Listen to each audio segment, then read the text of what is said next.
Bago tayo magsimula, shoutout muna kanila Sir Abergeles, Sir Micro ng San Jose del Monte, Bulacan, kay Sir Paul Ryan, Sir Alden James, Kuya Paul Lee, at kay Sir Paul ng Makabling Santa Rosa, Laguna.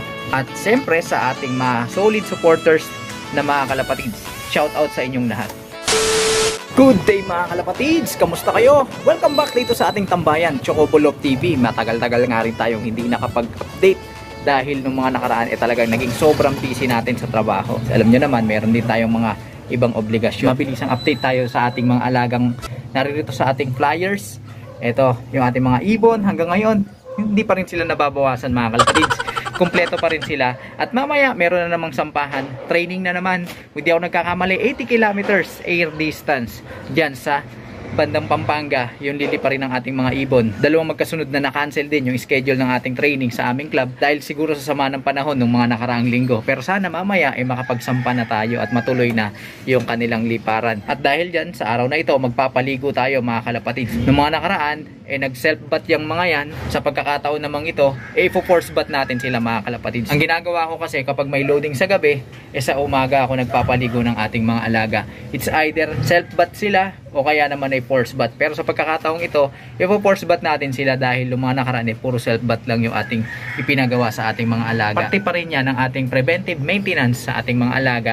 Partikular dun sa kanilang mga balahibo para maiwasan yung mga parasitiko, kuto, lisa, hanip na maaaring kumapit sa ating mga ibon. Alam nyo naman kasi kapag nagsasampa tayo sa truck, nakikihalubilo sila, nakikisalamuha sa iba't ibang ibon na hindi natin alam, baka merong mga parasite yung mga ibon na nakakasalamuha nila.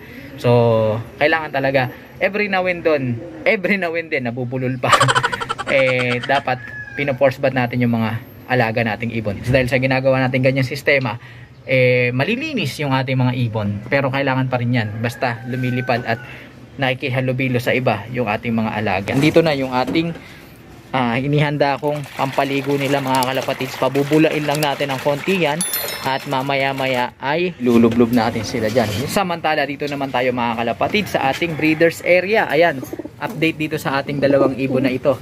Napisa na yung kanilang mga itlog at dalawang malulusog na inakay mga kalapatids. 3 days old na yan yung mga inakay na yan. Hindi ko na lang masyadong ilalapit dahil baka magalit yung mga ibon natin at pitikin pa tayo. 3 days old na yan at napakalulusog. Dito naman sa inaabangan nating painakay ng ating 6 overall champion na yan na si Angel. Bad news mga kalapatids dahil mukhang hindi maganda yung kanilang mga painakay.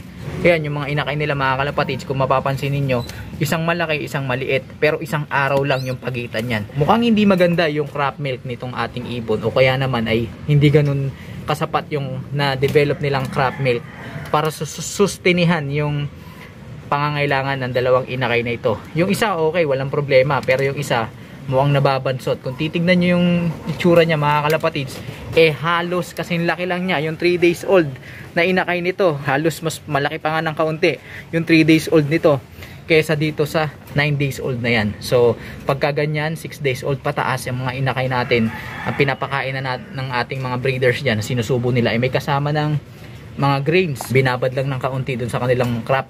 Mukhang hindi sumapat yung crop milk nung mga unang pagkakataon na lumabas na pisa itong inakay na to, kaya hindi ganun siya na-develop. Importante kasi ng crop milk mga kalapatids na kanubi dahil yun ay mayaman sa fats and proteins na pagka binigay dun sa ating mga alaga talagang mabilis na nalalaki yung kanilang mga pangangatawan, mabilis silang madedevelop. Pero sa kaso nito mukhang kinulang mga kalapatids, mukhang naibigay lahat dito sa ibon na ito. Ayan yung mas malaki.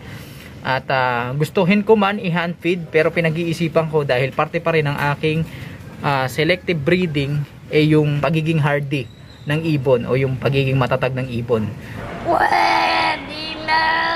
Hanggat maaari kasi hindi talaga tayo nag-hand feed dahil bukod sa busy tayo, pag nag-hand feed kasi tayo mga kalapatids, hindi nabibigay yung antibodies o yung dagdag resistensya, pampalakas resistensya dun sa ating mga alaga. Kasi kapag nagsusubo yung mga yan, yung mga breeders natin, may kasamang antibodies yon na nagpapataas ng immune system ng ating mga alaga. Kapag ka nag-hand feed tayo o pinanghimasukan natin yung natural na proseso ng pagbubuhay nila sa mga inakay nila, mapapakain natin sila pero hindi natin maibibigay yung benepisyo na yon, mga kalapatids. Nakikita ko napakalakas niyang humingi ng subo dito sa dalawang magulang niya, kaya lang mukhang mahina mag-produce ng crop milk itong mga to.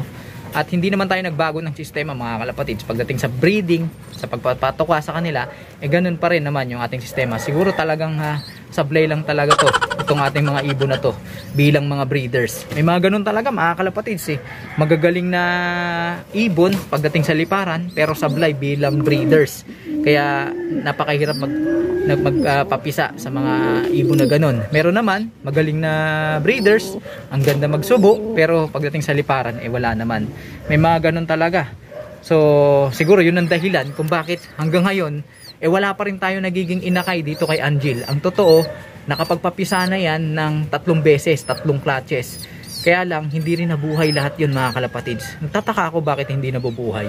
So di ko alam, baka yun ang dahilan. So sa mga susunod, pagka nagpaitlog tayo dito sa ibon na ito, ipapayaya na lang talaga natin. Nangihingi ng subo yung inakay. Ayun o, di ba?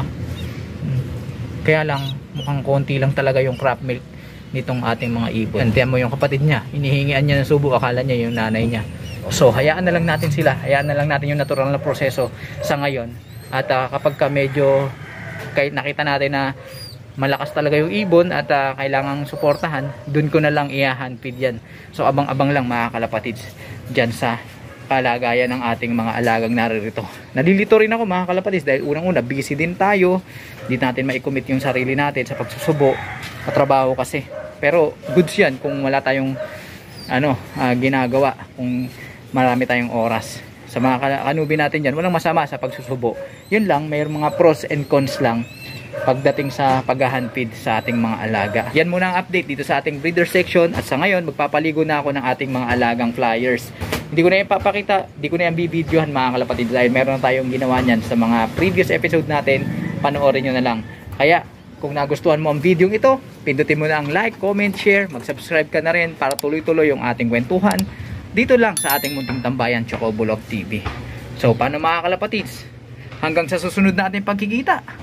Paalam!